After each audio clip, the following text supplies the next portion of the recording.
What if the wisest character in literature is a child? At first, this story looks like a fairy tale, but in truth, it is about loneliness, friendship, love, and everything adults slowly forget. Today, let's talk about The Little Prince and what it teaches us about what really matters. This book was written by a French writer and pilot, Antoine de Saint-Exupéry, in 1942 when the world was at war. On the surface, it tells the story of a boy who travels from planet to planet. But beneath that simple journey is a story about growing up, about losing the ability to see what is truly important. It is not really a children's book. It is a book about how adults change and what they leave behind. The story begins when a pilot crashes his plane in the desert. He is alone, with limited water and no way to fix his engine quickly. Then, unexpectedly, he meets a small boy who asks him to draw a sheep.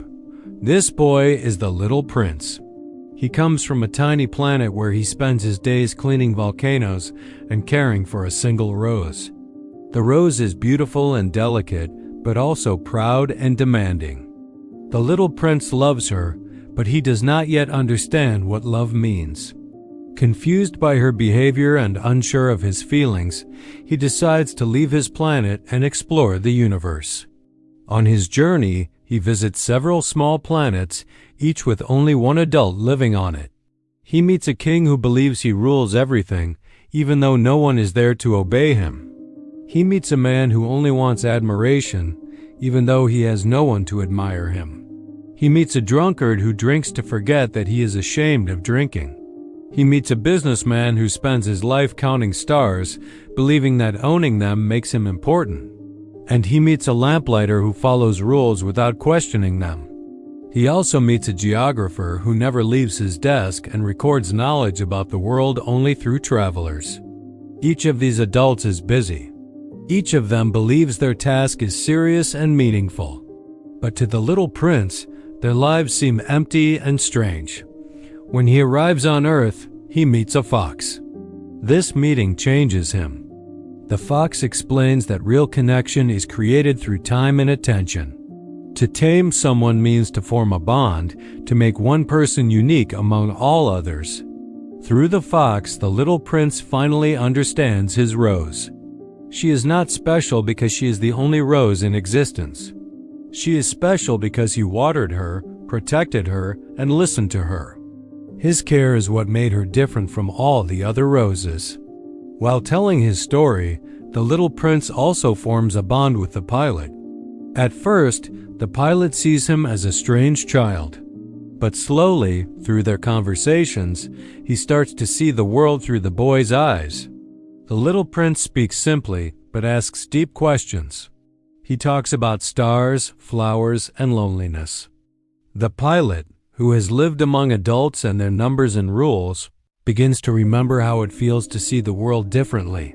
They become companions in the desert, two lonely beings who meet by accident and learn from each other. For the little prince, the pilot becomes someone who understands him. For the pilot, the little prince becomes a reminder of what he once knew but forgot. In the end, the little prince chooses to return to his rose, even though it means leaving the pilot behind. He understands that his love for her and the responsibility that comes with it is his true priority. When it is time to leave, the little prince meets the snake he encountered earlier on Earth, a mysterious, golden snake whose bite can carry him back to his planet. He allows the snake to bite him, knowing it will make his body disappear and send his spirit safely to his rose. The pilot loves the little prince deeply, but he must let him go and accept that some connections cannot be held in the physical world. Their goodbye is painful because it is not just a farewell between traveler and host. It is the loss of a friend. The little prince tells the pilot not to be too sad when he looks at the stars. He says that his laughter will live inside them. So every star will become a reminder of their friendship. This story is built around three main ideas. First, adults replace meaning with numbers. They measure success, wealth, and status. But they forget how to look, how to listen, and how to care. Second, love is a responsibility. The rose is fragile and difficult, but love is not about perfection. It is about staying, even when it is hard. Third, what truly matters is invisible. Not possessions, not power, but relationships and connection. The Little Prince does not say that life is easy. He shows that life becomes meaningful when you devote yourself to something beyond yourself. What is essential is invisible to the eye. This reminds us that love, loyalty, and trust cannot be seen or measured. You become responsible, forever, for what you have tamed. This is not only about animals, it is about people, about promises, about emotional bonds. These lines turn a simple story into a quiet philosophy of care. Today, we live surrounded by screens, speed, and numbers. We track our steps, our money, our followers, our productivity. We communicate constantly, yet many people feel deeply alone. The Little Prince would probably ask, "Who is your rose?" What do you protect and care for? Is it a person? A child? A piece of work? A dream? Without that kind of care, life becomes mechanical, busy but empty.